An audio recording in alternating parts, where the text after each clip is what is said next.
केंद्र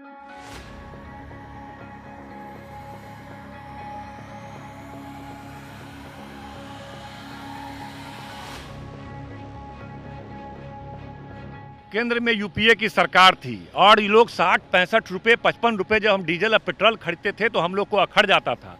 और यह मोदी सरकार कही थी कि हमारी सरकार आएगी तो हम तमाम चीज़ों के दाम को कम करेंगे, लेकिन उल्टा हो गया। जब से मोदी सरकार आई है 800% पेट्रोल में और 250% डीजल में दाम वृद्धि किया है। अगर पैसा में उसको आप देखेंगे तो 20 लाख करोड़ रुपया जनता से वसूला है इस मोदी सरकार ने पिछले 6 सालों में। पेट्रोल डीजल की बढ़ती कीमतों के खिलाफ आज बिहार विधानसभा में आरजेडी विधायक अख्तरुल इस्लाम शाहीन साइकिल चलाकर पहुंचे हैं। क्या मैसेज देना चाह रहे हैं और मांग क्या है सरकार से? देखिए, जब केंद्र में यूपीए की सरकार थी और ये लोग 60-65 रुपये 55 रुपये जब हम डीजल और पेट्रोल खरीदते थे तो हम लोग को अखड़ जाता था। और यह मोदी सरकार कही थी कि हमारी सरकार आएगी तो हम तमाम चीज़ों के दाम को कम करेंगे, लेकिन उल्टा हो गया। जब से मोदी सरकार आई है 800% पेट्रोल में और 250% डीजल में दाम वृद्धि किया है। अगर पैसा में उसको आप देखेंगे तो 20 लाख करोड़ रुपया जनता से वसूला है इस मोदी सरकार ने पिछले 6 सालों में।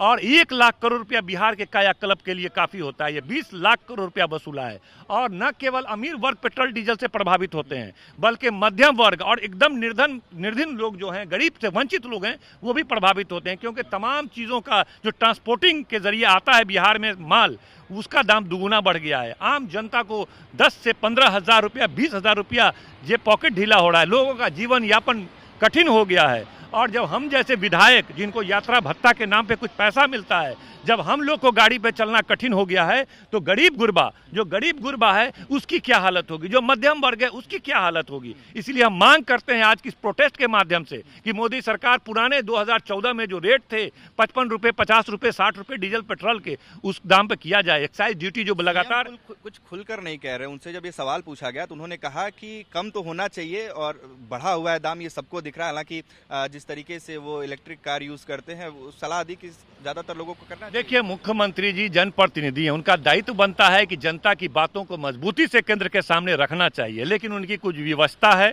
जिसकी वजह से मुंह खोल करके वो बातों को नहीं रख पाते हैं। लेकिन इनके हाथ में भी कुछ है। स्टेट जो है, बिहार सरकार भी 25% जो है वैट के नाम पर, स्टेट टैक्स के नाम पर वसूली करती है। कम से कम ये तो राहत दे सकते हैं। जो बिहार का जो टैक्स है उसमें 75% अगर रिलैक्स कर दें तब भी 10 से 15 रुपया कम हो सकता है। मांग करेंगे आप निश्चित रूप से? बिल्कुल। स्टेट टैक्स के नाम पे जो पैसा वसूला जा रहा है उसमें राहत दीजिए, क्योंकि मोदी सरकार सुन नहीं रही है। या तो आप मोदी सरकार से बात कीजिए, केंद्र की मोदी सरकार से, वहां आप एक्साइज ड्यूटी कम करा दीजिए और कुछ पैसा स्टेट टैक्स के नाम पे जो लिया जाता है वो कम करा दीजिए। 20-25 रुपया कम हो जाएगा, जनता को बड़ी राहत होगी। इसी की मांग करने के लिए हम लोग यहाँ पर आए हैं। तो जनता को बड़ी राहत देने के लिए कम से कम जो बिहार सरकार है वो स्टेट टैक्स में रियायत दे, ताकि आम जनता को पेट्रोल और डीजल की बढ़ती कीमतों से राहत मिल सके। ये मांग है आरजेडी के विधायक अख्तरुल इस्लाम शाहीन की। हमारे सहयोगी आनंद कुमार के साथ उत्कर्ष कुमार सिंह।